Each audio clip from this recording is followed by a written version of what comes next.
Olá, voltamos para fazer agora essa estática comparativa, onde nós temos, deixa eu dar uma focada aqui, nós temos um aumento na taxa de poupança. A taxa de poupança, é, ela vai ser, a próxima taxa de poupança, ela vai ser maior que a taxa de poupança atual. Então, imagina que a gente está aqui nessa situação, né? Imagina um país em estado estacionário, onde a necessidade de reposição do capital por trabalhador iguala a capacidade do país de financiar, né, o seu capital por trabalhador, os investimentos capital por trabalhador.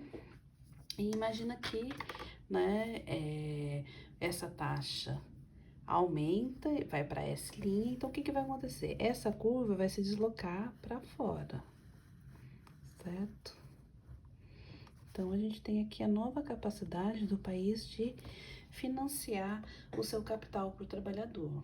Então, agora, esse país é capaz de atingir um estado estacionário com um número maior de capital por trabalhador. Então, eu vou chamar o estado estacionário, esse capital por trabalhador do estado estacionário de Kzinho 2 estrelas, tá?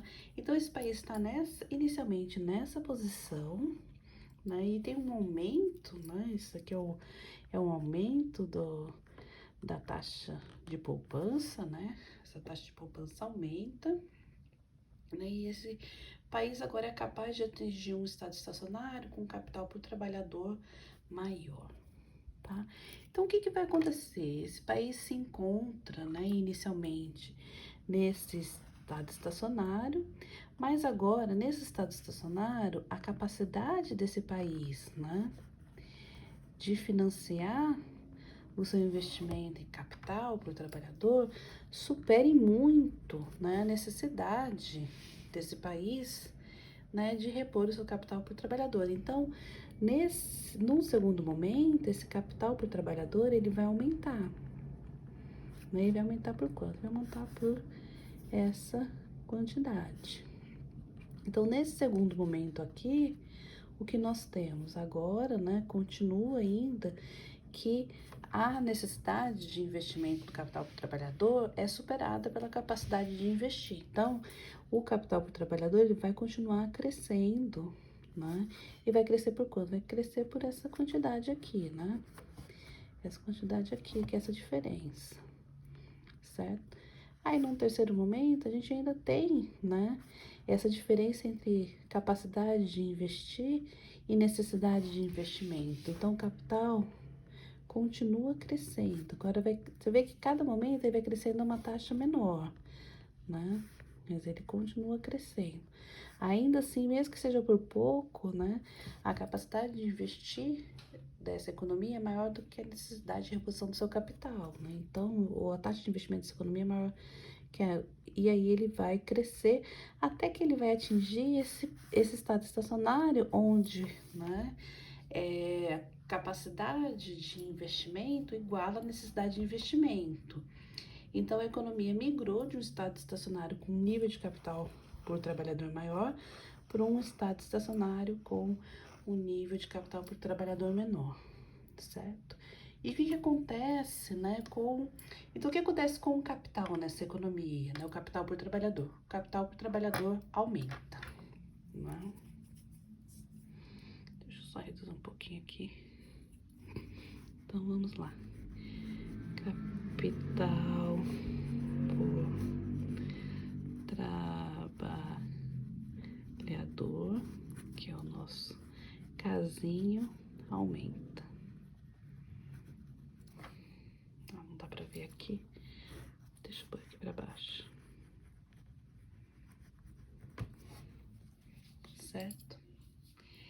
E o que acontece, né, com o produto por trabalhador?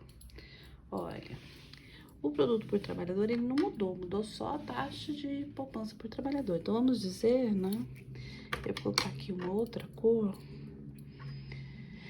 Que cor que eu vou pôr? Eu vou pôr marrom aqui, o produto por trabalhador, né?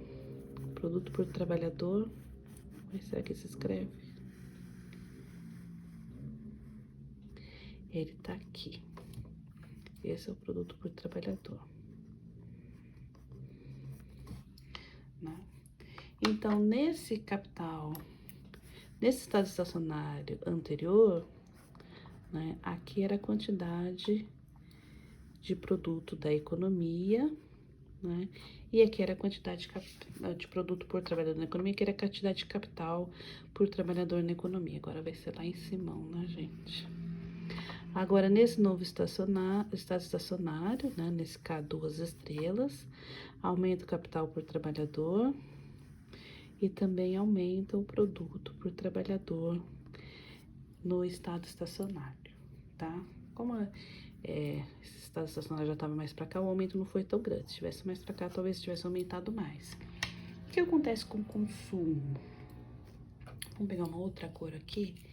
Olha, o consumo antes era toda essa diferença aqui, né? Entre